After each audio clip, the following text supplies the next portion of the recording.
So my family of birth instilled in me two values. First of all, the sense of justice, because they were fighters against the Nazi occupation of Holland. And that is what is a positive feeling in me. But secondly, a feeling which is very negative in me, which is the narrow-minded religious fanaticism of Calvinism. With its morality of heteronormative morality, which led to my being silent for weeks on end when I was an adolescent, because what I wanted to say, I could not say, was not appreciated. And what they wanted me to say, I could not say, I refused to say. So for me, my period of adolescence was difficult. It only ended when I finally ended up in Amsterdam in 1968, the beginning of the revolution there, the occupation of the university and the birth of the women's movement. That for me was a period of liberation. And my personal liberation started with all these kinds of consciousness raising groups we had in those years. And then I started building the family that I really wanted to have, my own family, composed of my friends, my feminist friends, my lesbian friends, my lovers, my ex-lovers, including my daughter, whom I'm now becoming a grandmother of, because I mean her child, she's pregnant now, which is lovely. The child is going to have 6 grandmothers, and we are all very proud of that.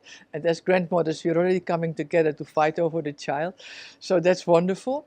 And also, more recently, the family which is now actually my major family, the family in which I'm married with Noor, my Indonesian family. I met Noor in '95 in China at the 4th Women's World Conference, at a time when I was myself banned from Indonesia because of political activities. Since '98, I was able to go into Indonesia again, and we took up our relationship a few years from there, and since a few years now we are married, almost 10 years. And that's of course, my closest family now. And I find out that there are hundreds of them. There are hundreds of Kachasungkanas from all over the country.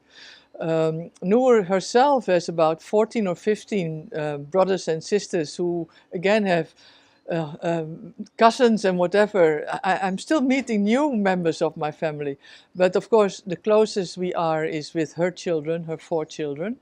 And I'm very happy that her youngest daughter is now following in my footsteps. Naturally, she says, I love to be an anthropologist. And she's going to be an anthropologist, and she's studying now in Holland.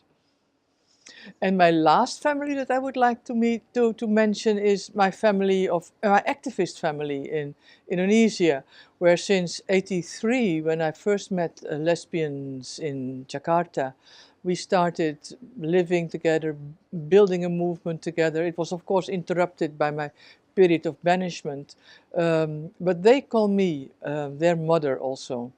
And maybe I'm a stepmother for them, but for several groups who also recognize my being present at their founding and helping them and training them. And of course, for me, it was also a period of living and growing. It's not and not that I am their trainer.